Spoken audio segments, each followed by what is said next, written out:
Quiero leer dos relatos de un libro inédito que se titula Extraños Testimonios.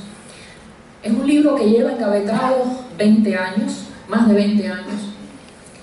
Lo escribí en Cuba.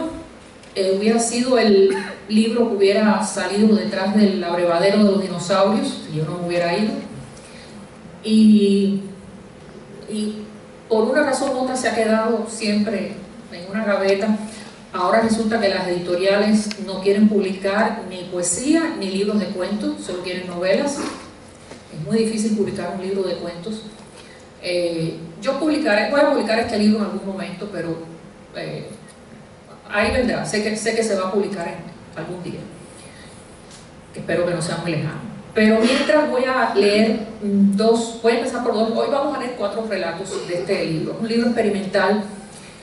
Yo voy a empezar con estos 2 cuentos. Uno es muy corto y es un cuento sobre el oficio, que habla sobre el oficio del creador y las maromas que a veces le hacen los personajes a uno.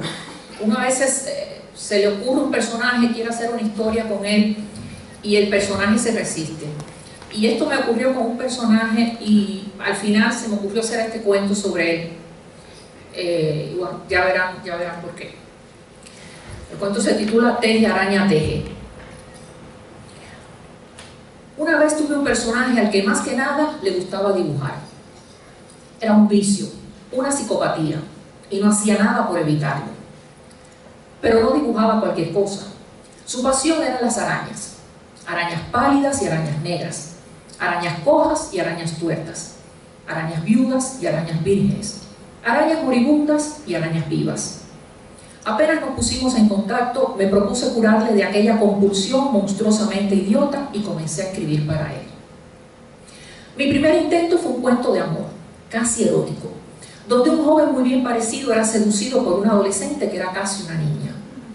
La doncella lo invitaba a bañarse en una playa solitaria y luego se lo llevaba para su casa, aprovechando la ausencia de sus padres. Ella extendía un mantel de hilo sobre el jardín salpicado de flores, todo era muy bucólico, y lo adornaba con cestos llenos de frutas. Desnuda ella y desnudo él, comían y se embarraban en todos los zumos y aromas inimaginables. Aquí venía la mejor parte, pero nunca llegué a desarrollarla, porque en el mismo instante en que iba a describir el brillo húmedo e invitador en la mirada de la casi niña, mi personaje comenzó a pintar arañitas golosas sobre las servilletas de encaje, lo cual provocó la consiguiente indignación de la jovencita y su comprensible retiro de la escena.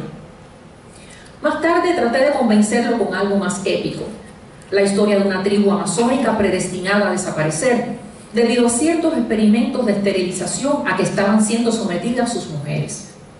Mi personaje debía interpretar al hijo del jefe de la tribu, quien, luego de aprender el idioma de los blancos, gracias a otro personaje cuya historia no viene al caso, se enteraron de la terrible confabulación, como en las telenovelas, por puro azar del destino. Sin embargo, en lugar de ponerse a espiar tras los arbustos y las tiendas de campaña, como era su deber, mi personaje se dedicó a pintar ejércitos de arañas guerreras que llevaban enormes tatuajes en las patas. También fueron inútiles mis esfuerzos por lograr que asumiera diversos papeles, creados especialmente para él, en un cuento de hadas, en una intriga policíaca, en un relato sadomasoquista y en una fantasía heroica. El muy malagradecido siguió dibujando según sus morbosos impulsos, y así fueron apareciendo, en los mejores momentos de cada historia, arañas aladas que cantaban a coro sus coplas mágicas, arañas con gafas y amplios gabanes grises, arañas que tejían inmensas telas donde sus incautas víctimas eran sometidas a sesiones de tortura, arañas doradas de largas extremidades que marchaban por caminos de pétalos quebradizos. Uno tras otro, mis cuentos se iban poblando con generaciones enteras de arañas. Por supuesto, los personajes femeninos escapaban de inmediato dando grandes alaridos tan pronto como aparecía la sombra de una araña. Y los masculinos no tardaban en seguirlas en medio de las reacciones más diversas.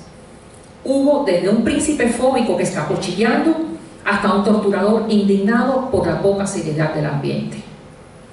Al final de la última historia, solo quedó mi personaje que se entretenía lanzando al aire, con sus finos dedos de mago, brillantes telarañas que enredaban sus madejas en la brisa y descendían nuevamente a tierra para envolver su cuerpo como un capullo. Parecía una oruga, o más bien uno de esos insectos que tras caer en las fatídicas redes se ve sometido a un raro proceso de metamorfosis antes de ser devorado por una araña. Así lo dejé, sin más cuento ni más trama. ¿Habráse visto?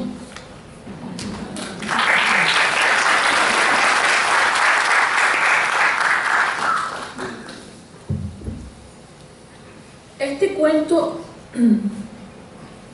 se titula Nuestra Señora de los Ofidios y es aunque no es muy largo, son 4 o 5 cuartillas, es el texto más largo que voy a leer hoy. Está dividido en bloques y dice así.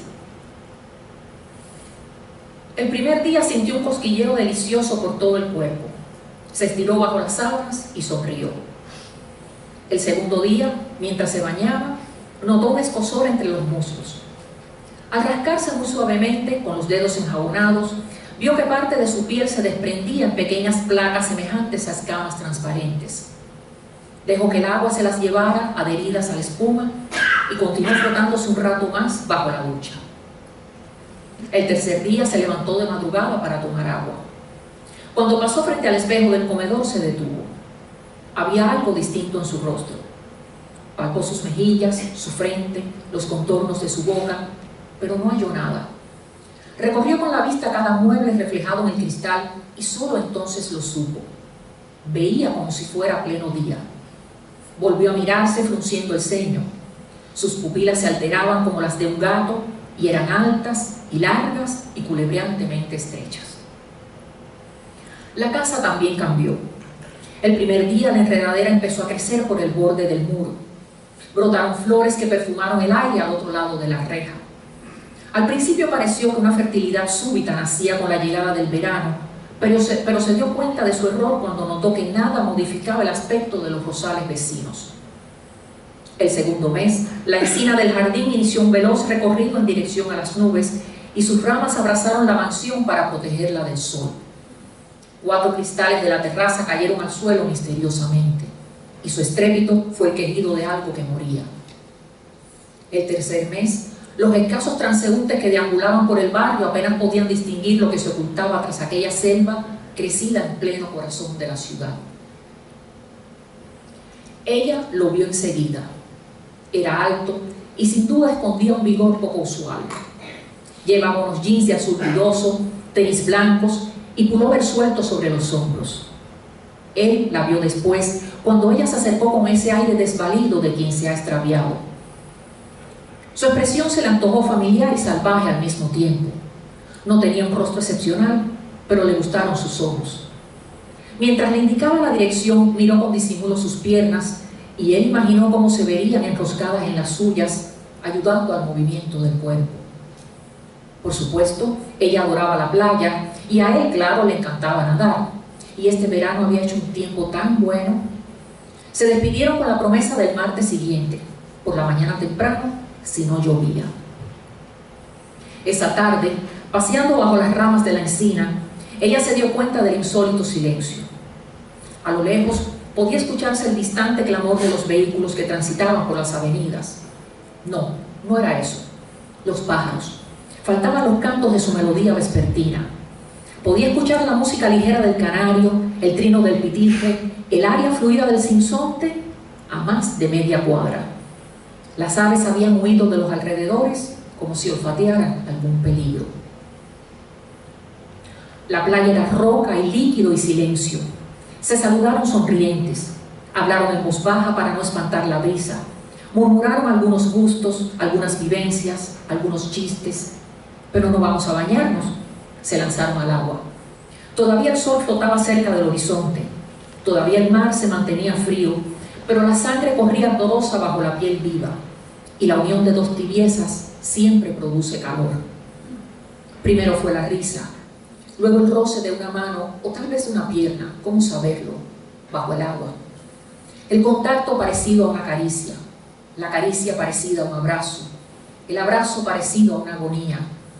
Y ella recordó el momento de nacer, criatura que flota en el nirvana acuoso, relajante como un orgasmo. El semen entra en la sombra y se convierte en feto. El feto sale a la luz y se convierte en niño. No es posible invertir el proceso. Para que algo salga, primero debe entrar. Penetrar antes de salir. Salir luego de haber entrado. Una forma ondulatoria golpea el agua como una culebra. Ella aprieta los párpados. Sus músculos se tensan. Espalda, piernas, brazos, apenas lo siente. Un grito de terror la devuelve a la realidad. El hombre tira de ella en dirección a la costa sin apartar su vista de la tranquila superficie del mar. Ella abre la puerta del jardín y su risa llena la tarde, apagando el final de la historia que él le cuenta. Una serpiente marina se burla mientras busca la llave en su bolso. ¿No sería el monstruo de Loch Ness? Él no pudo saber si era marina o de agua dulce, pero la vio perfectamente. Se movía bajo el agua. Cierran la puerta de la calle. Si él hubiera estado en tierra, bien, pero no podía luchar en el agua. No era su elemento. Sí, le interrumpe ella, debió ser la pobrecita Nancy. Seguro que los científicos la tenían tan aburrida con esos aparatos de fotografía metidos en su Pacífico lago que decidió irse de vacaciones al Caribe. Se da cuenta de que él la mira muy serio y lo acaricia un poco. ¿Cansado? No, solo un poco de calor. Le vendría bien una ducha. Oye caer lejanamente el agua, inmersa en el vapor que despiden las ollas. Tapa los alimentos y se asoma al patio. Por alguna razón, aquel cuento de la serpiente le hace recordar la ausencia de los pájaros. ¿Por qué se han marchado? Evoca el salto de los gorriones sobre la hierba mojada, sus cuerpecitos llenos, palpitantes, deliciosos. ¿Por qué habían huido? Se recuesta a la pared. La piel de su espalda le escuece desde el mes anterior, cuando comenzó la muda. Desliza su columna a todo lo largo, rascándose con placer, y sus pupilas disminuyen hasta convertirse en dos ranuras ofídeas. Sirve la carne, según ella, demasiado cocida. El potaje, demasiado salado. El arroz, demasiado insípido. Él hace comentarios entusiastas sobre la sazón que ella acepta por cortesía. Se encuentra tan hambriento que solo repara en el plato intacto de la mujer cuando termina. ¿No tienes hambre? Ella observa el perfil del hombre. Su nariz fina, un poco larga, le recuerda la silueta de un ave. Comeré más tarde, dice, y su lengua bífida resbala entre las encías. La sábana blanca es una llanura que espera ser conquistada. Se observan mutuamente de pie a cada lado de la cama. Los ojos de ambos siguen los lentos movimientos del otro, que desabrochan botones, bajan zippers, descalzan medias, revelan desnudeces. Ella contempla lo que ahora vuelve a la vida. No puede dejar de pensar en un animal peligroso, demasiado primitivo para sobrevivir a las emociones del mundo, pero lo bastante hábil para enquistarse y dormir un largo sueño hasta que su naturaleza lo anime de nuevo. Es mío, piensa, lo sabe a su merced. Eleva la mirada buscando los ojos que ya no miran los suyos, sino cierta zona vulnerable que siempre queda oculta bajo una epidermis de bisón. Lo deja apreciar, deslumbrarse. Luego avanza y disfruta su paso elástico y sinuoso. Sabe que él no dejará de admirarla. Ella se mueve hacia su presa, que respira agitadamente y descubre que el amor es parecido al espanto. Se detiene frente a él. Los ojos permanecen en sus ojos. Una mano rodea su cuello y siente el impulso de arrastrarse entre las piernas del hombre. Arrastrarse y trepar. Trepar hasta su prenda. Tomarla en la boca. Engullirla. La mano del hombre desciende con lentitud. Aparta obstáculos. Palpa. Ella es húmeda como un reptil y su carne se distiende de placer. Ahora es la mujer quien se aproxima para tocar, pero se detiene a flor de piel. Únicamente sus dedos bajan a toda prisa, rozando el pelaje tibio. Las pupilas de él crecen como las de un pájaro nocturno. Las de ella menguan a punto de extinguirse. Los cuerpos ruedan sobre la planicie. Es el juego a comprobar la resistencia ajena. El deseo que quiere estallar, pero no. Es tan dulce el placer de contenerse. Ella entreabre los ojos y contempla el rostro aguileño que la observa casi con angustia, casi con ferocidad.